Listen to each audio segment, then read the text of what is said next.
All Business Media presents the Professionals Roundtable. Hear what's hot in the professional world. Timely topics to propel your career to the next level. Professionals Roundtable with Robert Wetham, exclusively on All Business Media. Welcome back to the show. My next guest hails from New York City. She's a master coach and the creator of the Soulful Journey. www.thesoulfuljourneycoaching.com. Check out the website for more information. Here's Candace Mcadams. Hi, Candace. Hi, thanks for having me. No problem. How you doing? I'm doing excellent. It's a good day to be alive, right? It always is. So, Candace, tell me a little bit about yourself and what you do. Well, I am a master soul coach and the company creator of the Soulful Journey. We're dedicated to helping others live their own unique soul's calling and inspiration. Okay, short and sweet. I like it. So, why do you do what you do? Oh, well, it all actually started. I was an actress. I started at the age of 12 working in theater. I went on to go to Tisch School of the Arts here in New York. And the summer after I graduated, I developed a life-threatening disease called aplastic anemia. And I think it was about the second time I relapsed. I had what I like to refer to as kind of my first soul surrender. I was lying in my bed at a very young age. You know, my body was shutting down, my whole life ahead of me. And I began to ask sort of some very powerful inquiries and questions about, you know, why am I here? And if I were to go on living, what was it I wanted my life to look like? So I started to really get really deep with myself, and basically I began what the coaching process was with myself before I even knew what coaching really was. And I started just really listening to that really small, still voice inside, and miraculously I started to get this incredible guidance. And I slowly but surely started to heal myself. I took actions based on that guidance, and it just started to change my life, and I just never looked back. And in 2007, I was sort of looking. I was like, how can I help other people do this? I remember being on the subway in New York the day I found out I had relapsed, and just seeing people droning out, you know, just kind of living their life. And I was like, you know, I remember just feeling like I wanted to go and wake everybody up and be like, you know, we're alive, you know. And I just felt like that gift was sort of born in me through this experience. And I was like, how can I help other people? And luckily, my soul guided me to a program called Coach for Life, led by Peter Redding and Marsha Collins. Incredible program for coaching, and I became a professional certified coach.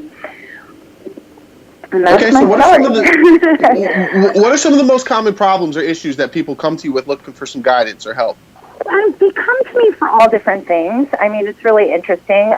Sometimes they come to me based, you know, for a relationship. Like, they're like, I don't know if this is the relationship I want, or I don't know if this is the job that really makes me happy, or maybe I want to move to Hawaii, or maybe I always wanted to be a singer, but I didn't allow myself to be.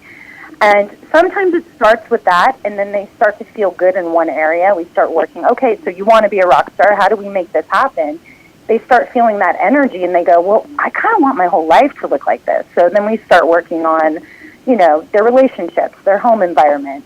How do we make you more money if you're going to be doing this, you know? And, you know, my clients come to me usually for 3 months, and they want to just keep doing it until their whole life is really up and running, and they're feeling great. And really what I aim to do is let them fly again. You know, they come to me, they start to learn, I give them the tools to listen in deeply so that they can kind of go back out in life and just never quiet that voice again. And that's, you know, I don't like to coach with people for years and years and years. I try to keep it short and sweet, just like my intro, and get them back out in the world, living their fabulous life. That's my goal. Nice. All right. You know, what drew you to this? You know, what is it about helping other people that makes you happy and fulfilled?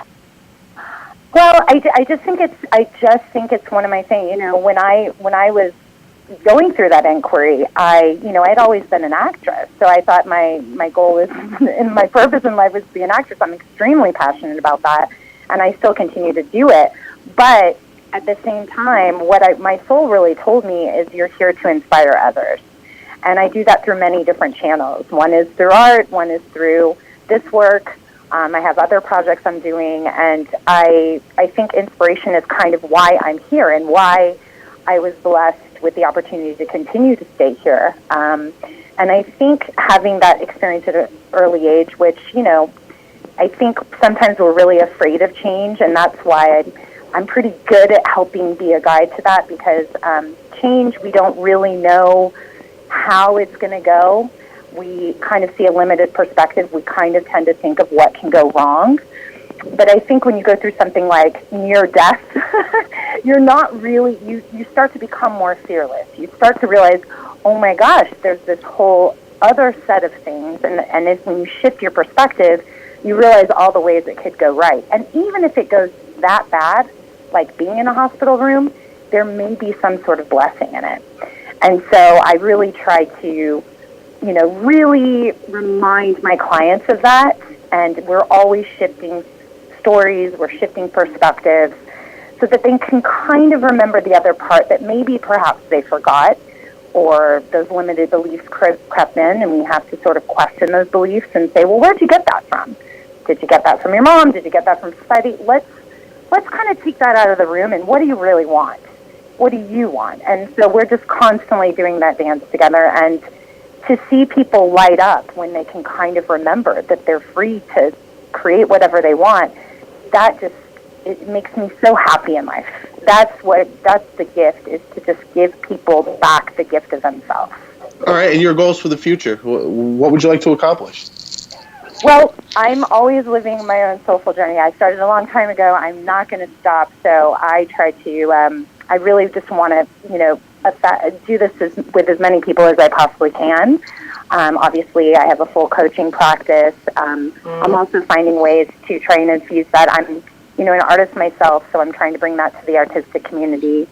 I'm developing a project called Soulful Sets, where we bring wellness to the set, the movie sets, and just all of my other wonderful plans and dreams. One by one, I just want to grab them and take them and go out there and do it. My clients inspire me to be that, to walk my talk and also continue on my soulful journey as well. All right, terrific. So, Candace, how can people contact you for more information? They can contact me on my website, www.thesoulfuljourneycoaching.com. We also are on Facebook, Instagram, and on the internet. Okay, so just hit up the website. Again, thesoulfuljourneycoaching.com. Candace Mcadams, thank you so much for your time. Much, much appreciated. Yeah, you too. Have a wonderful day. Same to you. This is the Professionals Roundtable. We'll be right back after this. All Business Media presents the Professionals Roundtable. Hear what's hot in the professional world. Timely topics to propel your career to the next level. Professionals Roundtable with Robert Wetham. Exclusively on All Business Media. When I was little, I didn't talk for a long time. I liked things to always be the same. Anything new or different would scare and upset me. I was very sensitive to lights and sounds. It was almost like I had bigger eyes and ears than everyone else. So I built secret hiding places where nothing could get in. I didn't like looking people in the eye. It made me feel uncomfortable. I'd throw big tantrums over little things, like when my socks didn't match. Sometimes I'd do the same things over and over. Until one day, I found out I had autism. My family got me help. Slowly, I learned how to live with it better. You can see signs of autism in children as young as 18 months. Early intervention can make a lifetime of difference. Learn the signs at autismspeaks.org/signs. Brought to you by Autism Speaks and the Ad Council.